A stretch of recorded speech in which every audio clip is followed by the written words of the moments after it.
wow, chicka wow wow. Yo, that's the Conversations with Q intro music, man. But what's good, everybody? Welcome back to another episode of Conversations with Q, the podcast where I break down the wildest headlines, the biggest sports moments, and the craziest real life situations that have you sitting there listening, shaking your head. Hey, if it's trending, you already know I'm gonna talk about it. And this week I'm gonna hit y'all off with 2 episodes because I didn't get to drop an episode last week because life just be out here lifing for some of us, y'all. So for that, I'm going to drop 2 episodes this week. And for this episode, it's going to be loaded, man. I'm talking about a Japanese company that's offering free drinks and a hangover leave. I mean, they're literally paying you to get drunk. So you can drink on the job. And you know how you have PTO and vacation and sick time and all of that? Well, they'll give you time off to recover from a hangover. And I'll be discussing the Super Bowl and, you know, the thing that happened up in Philly where 2 people got shot at the Eagles Super Bowl parade. I'm going to go over that. And I want to talk about this letter I got where a woman is paying bills for a man who hasn't worked in 6 years. Now, y'all already know y'all going to have a lot to say about that one.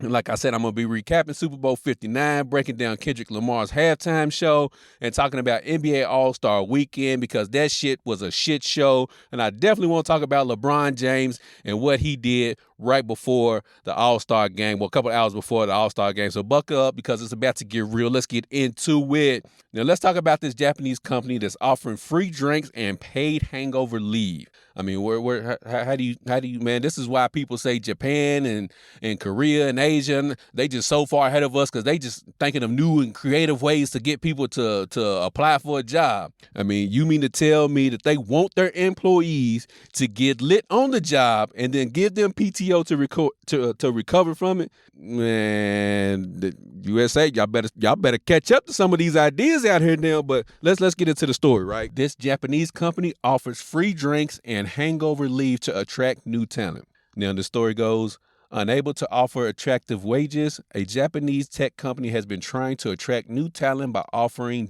ingenious benefits such as free alcoholic drinks at work and hangover leave. Now, since the burst of the Japanese economic bubble in the early 1990s, the Japanese economy has been stagnant along with employee salaries. Even though some corporations have announced plans to increase starting wages in hopes of attracting new talent, small and medium-sized companies simply don't have that option because their budgets don't allow it. In order to compete with big players, they have to think outside the box and offer appealing and sometimes unorthodox benefits to potential employees. One small tech company, Osaka, recently went viral in the land of the rising sun by offering its staff free alcoholic drinks during work hours and hangover leaves to clear their heads. We all know that drinking on the job is usually frowned upon, but not at Trust Ring Company Ltd., a small technology company in Midoribashi, Osaka. Here, the boss himself brings the booze and happily toasts with his employees as part of the special benefit meant to attract young talent. And if some of them have 1 or 2 drinks too many, they can use their hangover leaves to come in late at work, no questions asked. So you can get fucked up on the job, say, hey, I'm about to use my hangover leave, and go recover from getting drunk on the job and still get paid for being on the job. Man, this is crazy.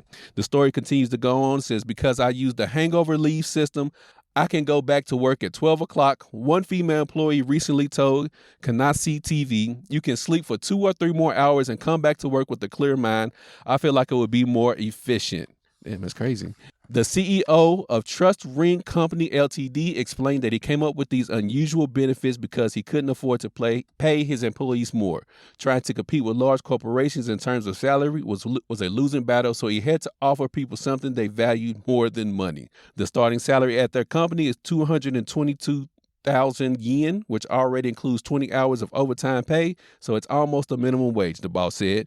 We really can't raise the starting salary, so I think that small and medium-sized enterprises should focus on attracting young talent with similar ideas. Now, yeah, this idea sounds great, you know, off top, especially if you're a young person that still likes to go out and have fun and enjoy the nightlife and all of that great stuff. But at the same time, what the fuck is going on at this job where they feel comfortable enough to, one, let people drink on the job, and if you're not drunk, and let's say you just feel it a little bit, you're not drunk, you're not tipsy, but you feel it a little bit, you go back to the job and still do your job, you can potentially fuck up some shit. And what type of shit do they have where the company has the insurance to where they like, yeah, matter of fact, the insurance, how the insurance covering this shit? Like, that's just crazy beyond me that they can go back to work potentially drunk. Do they have to take a breathalyzer test before they go back to work so they can, manage to see who's able to be competent to work and who might be a little bit too fucked up to go back to work? Like, how does this all work?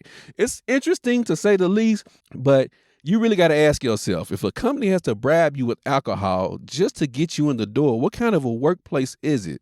And like, what is really going on at this job that they need folks to drink to deal with? I mean, I'm not saying they need drinks to deal with the job, but at the same time, what the fuck is going on at this establishment to where the boss feels like, y'all can drink, and if you get too fucked up, you can leave. But for those who ain't too fucked up that been drinking, you can get back to work and expect 100% production. I would like to see these production numbers because that's just amazing. That I don't see this business staying in business too much longer.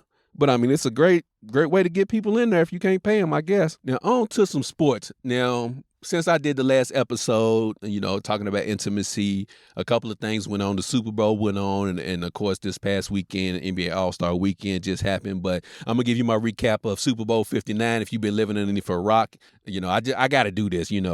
It was crazy to see that game, how it played out. If you've been living underneath a rock, the score was 40-22. Philadelphia Eagles won the Super Bowl. But for those who ain't really in tune with sports and don't really know what's going on, the 40-22 score wasn't even that close. The score was 34-0 going into the fourth quarter, and 34-0 going into the fourth quarter. And basically, the Eagles just took their foot off the gas and let the Chiefs just score because, I mean, at that point in time, the game was pretty much over. And the game had 126 million views, which made it the most Super Bowl watched ever. And I can agree with that, and I can understand that because of the storylines that went into this, which is the Chiefs were on the verge of doing something historic. No team had ever three-peated in the NFL in the Super Bowl era. I mean, a couple of teams have went back-to-back, but no team has ever three-peated. And also you had the Mahomes storyline. He's chasing Tom Brady's greatness and trying to be the best quarterback of all time. And, him getting another ring, does that put him in the category of the greatest of all time? And he has a three-peat, something that Brady doesn't have. And then you also have the storyline of Philadelphia Eagles get their revenge from losing to the Kansas City Chiefs 2 Super Bowls ago that started this, Super Bowl potential three-peat that the Chiefs were on. So could the Eagles finally get their revenge because they started it by losing to the Chiefs, but can they end it by beating the Chiefs? So you had that storyline going on. So I can understand why 126 million people viewed in to watch the Super Bowl. And of course, we got to talk about the Kendrick Lamar halftime show. And I'm glad I'm doing this show right now because I've gotten a chance to let all of the rhetoric die down about that, and people give their think pieces and opinion pieces, and the people, who was making videos pointing out the symbolism and Kendrick Lamar sets and all of that. Look, I text one of my friends, they asked me what about the Super Bowl, the halftime, and I said it was a good concert, but it wasn't a great performance. I feel like Kendrick Lamar just put on a concert like you would see a concert, like if he came to your city. I feel like that's what he just put on, like a concert that you would see in your city, versus when Michael Jackson did it, when Prince did it, like they fucking performed. Even when they did the Cali Super Bowl and you had, Eminem and Dre and Snoop and all of them, like I don't feel like that was a concert. I feel like that was a performance, you know what I'm saying? And so the Kendrick Lamar, I felt like it was a concert because a lot of the songs were directed and aimed towards Drake, and the rest of the songs were a tribute to symbolism of the temperature in the economy in the United States. And he also did it right in front of the president as well. So a lot of people were turned off by that. A lot of people didn't know who Kendrick Lamar was to begin with. Let's just call it what it is. A lot of middle white America didn't even know who Kendrick Lamar is or was. So when he got the nod to be the halftime show, I'm pretty sure a lot of people didn't tune in because they was like, who is this guy? But for the ones who stayed for the halftime show just to watch, just to see what it was, and they got to see who Kendrick Lamar was for the first time, I can see why a lot of middle white America might be turned away because they might think he's race baiting or things of that nature, which he definitely was not doing that. he was just, if you pay attention to the symbols and the song structure and under the premise of what if Uncle Sam was black? You know what I'm saying? And, that whole thing. So you really have to break down and dive into, one, the song playlist, two, the things that Samuel Jackson was saying in between the song set list, and actually some of the words, because I know some people were complaining that they couldn't really hear the words. But if you pay attention to all things, the playlist that he played, the set and the way that the dancers were dancing in the set and the choreography and everything, and then also, if you pay attention to Uncle Sam, you pay attention to those three things, you can decipher and pick out what you want from it and see that Kendrick was trying to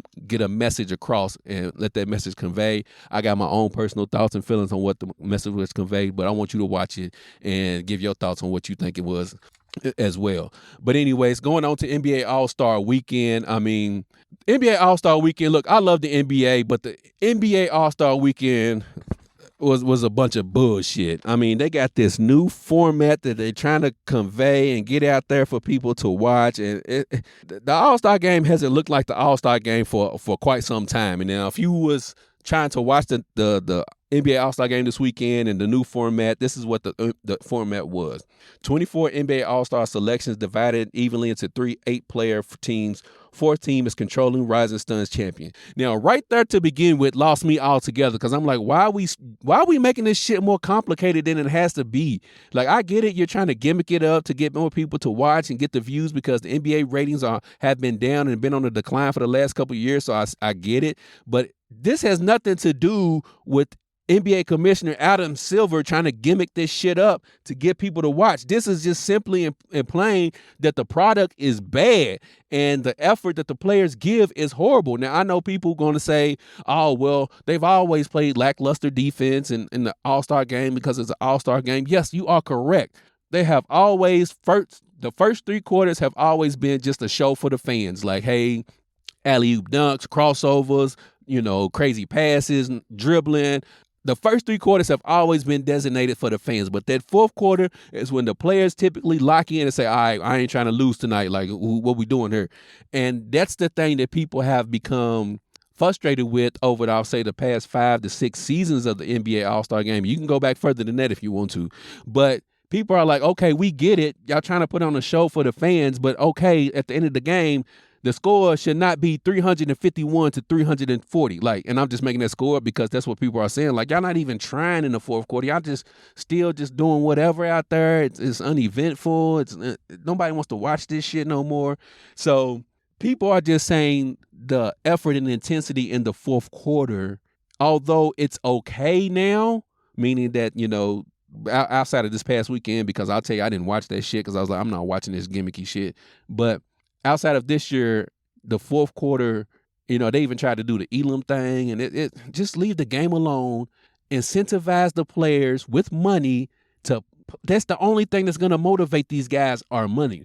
The winning team gets X amount of dollars. The losing team gets this amount of dollars. That is the only way that you can motivate, because you got to think, these guys who are playing in this All-Star games are pretty much either max contract guys or close to max contract guys, meaning these guys are making anywhere between 40 to 50 million a year, right?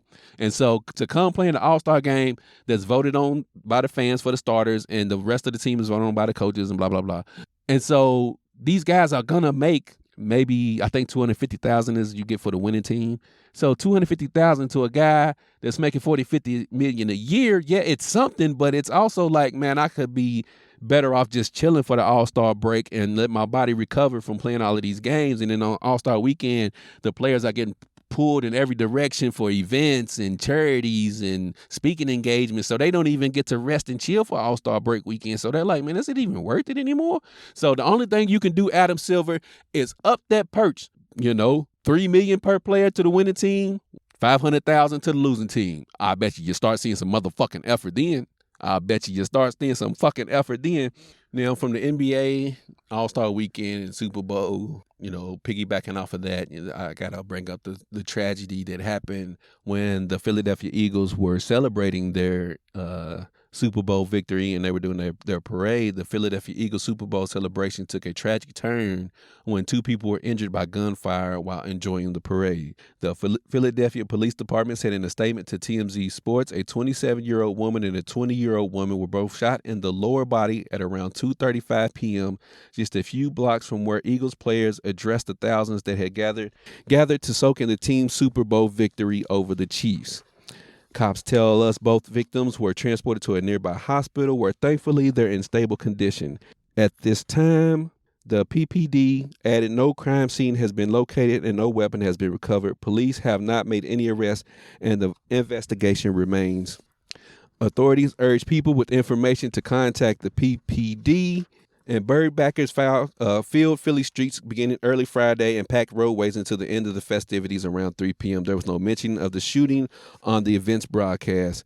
And, this is now the second time in the last year that there's been gun violence at a Super Bowl parade. In February 2024, one person was killed and dozens of others were injured in the shooting near where the Chiefs were, celebrating their victory over the 49ers, man. And my thoughts and prayers go out to the families affected by gun violence, not just during that parade, but just in general. But man, how can you bring your city just won a Super Bowl? What the fuck are you upset about to where you had to shoot or somebody had to shoot and injure somebody else? You supposed to be celebrating this damn victory of being the best team in the NFL. And y'all thinking about fucking violence? Like, what the fuck? Now, I get it. I'm pretty sure alcohol was involved because you're celebrating and all of that. But come on, man.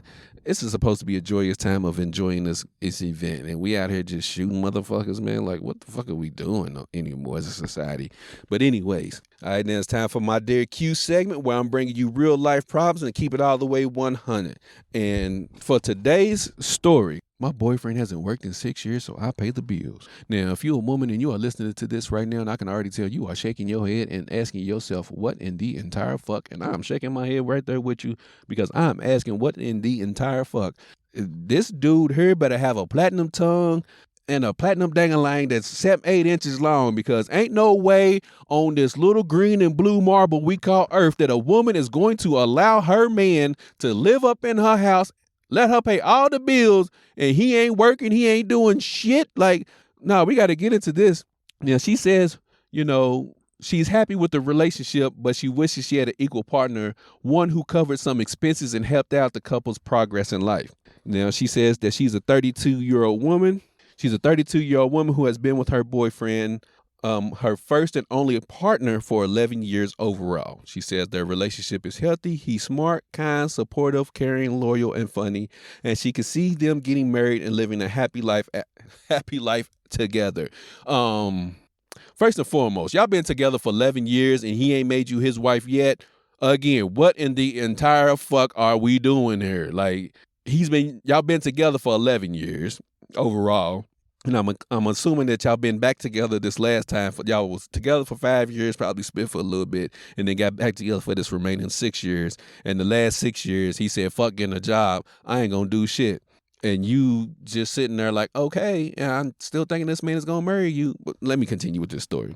She said, the problem is, aside from a few short-term gigs, he hasn't had a job for the last 6 years. When he left his office job to move with me for my career, I've done well. But although he has applied for all sorts of jobs, sales, administration, medical, police, government, fast food, no one has hired him. She goes on to say, last year, he developed a heart condition and he can no longer perform physical labor. He also suffers from depression, so I've been paying for nearly everything. I'm lucky not to have credit card debt, but at age 32, I have no retirement savings. My job barely covers living expenses for us and our pets. I want to progress in life and have an equal partner. We've discussed marriage, and I think he's quote unquote the one.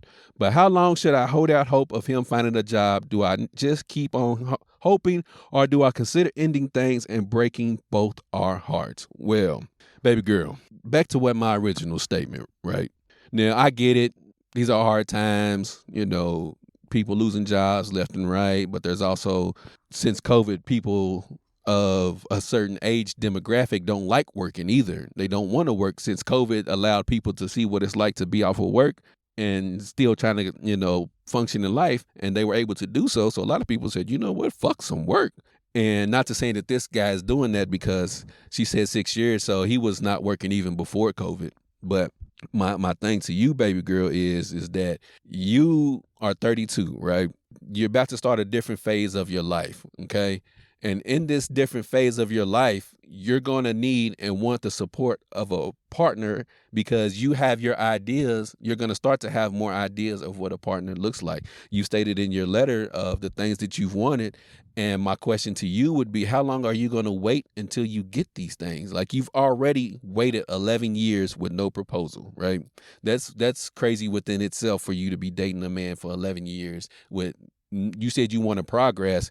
11 years of just being his girlfriend hasn't showed you that there's not going to be much progress, if any progress at all. I mean, baby, if y'all were living together, y'all would basically be damn near common law marriage before y'all actually are, officially married. So let that sink in. Let that part sink in, that you're basically common law marriage.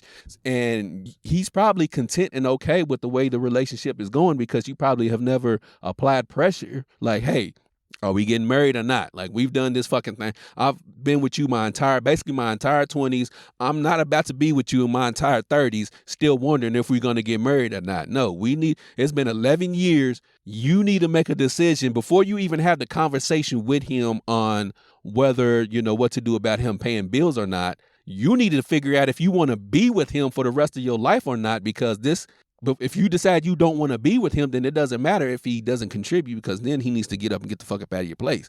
But if you do decide, hey, I still want to stick it out and be with him for whatever reason, then you do need to have that conversation with him and let him understand, like, hey, look, I get it. You have a medical issue that require that, that you can't work any physical jobs. So factory jobs is out of the question. Okay, well, let's look at some hospitals. Let's look at some desk jobs that you can do around the hospital. You can do a scheduler position. Like, there are things that he can do in life to where he can sit down, or he doesn't have to exert much labor. And you've listed all the things that he's tried to do, but has he tried all of those places in the town that you guys are living in? Now, I commend him for the fact that he moved closer to you for your career, but that should have been red flag number one, that he moved closer to you for your career without a plan in place of, as far as job placement is concerned, And I know it's going to sound crazy, but ma'am, at the job that you work, have you tried to get him a job at your place? Now, I don't know if you work at a place where you have to have degrees and everything like that, but I'm pretty sure, no disrespect, but I'm pretty sure there's a janitorial service that cleans the building that you work at. I'm assuming that you work at. I'm assuming that you go to a place and you don't work from home. I'm assuming that you work at a business, and at that business, doesn't a janitorial service work there? And even if you work remotely, your job has to be placed at some business, right? So try to see if that building, again, has a janitorial service that maybe he could, sign up for and apply for. Like, there, it's hard for me to, now I get it. Like, I understand. And I deal with depression myself, because I have high functioning depression and I have severe depression. So I get it how, his depression may be keeping him from getting a job, because it makes you not want to put forth the effort in things. And I get that. And I understand that. And I understand from a woman who deals with a man with depression, I understand that could be a lot for you as well. And that's another thing you have to take into consideration is, can you help him with this for the rest of his life? And also, is he getting help with this? You know what I'm saying? Is he trying to help himself at the same time, or is he just fine with the status quo? So to wrap it up, ma'am, you got to do some soul searching within yourself. For one, you said you've been with this guy for 11 years. You need to figure out if you need to, not just 11 more years. You need to decide if you want to spend one more year with this motherfucker. And if you decide you want to spend one more year with this motherfucker, then y'all need to sit down and have a what I call an uncomfortable conversation and say, hey, look, I understand your heart condition. I understand you have depression, and I'm here to help you, and I want to help you in any way possible. But the first thing we got to do is get you out of this house. We have to get you a job, because maybe you not having a job contributes to your depression, or maybe you not having a job contributes to your depression. So it makes it harder for you to go get a job because you haven't had one for so long. It's making you depressed.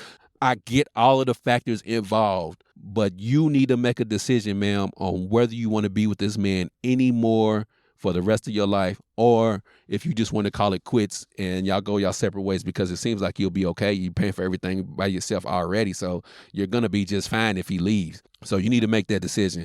Decide if you want to be with him If you decide you want to be with him, have that uncomfortable conversation with deadlines, letting him know you not playing around any fucking more. And if marriage is really on the table, then we really gonna do this thing and see if marriage is really on the table. Apply some pressure, apply some heat to him, see how he really is, and then you'll get your answer. But anyways, man, what an episode. I've covered it all. Jobs that pay you to drink, Philly, turning a parade into a crime scene, a 6-year unemployment boyfriend situation, Super Bowl recap, Kendrick Lamar doing his motherfucking thing, and NBA All-Star weekend lackluster. But for I need y'all to do, man, I need y'all to hit that, subscribe button. But I also want to hear from you guys. Should the NBA All-Star game be canceled? What was your thoughts on the Kendrick Lamar halftime show? Would you work for a company that encourages drinking? And how long is too long to stay with someone who refuses to get a damn job? Hit me up in the comments, hit me up on social media, Conversations with Q on Instagram, or you can comment on this video right here or wherever you listen to podcasts at. And make sure you subscribe. Make sure you tell people about this episode, share this episode, and leave me a motherfucking review. Every little bit helps.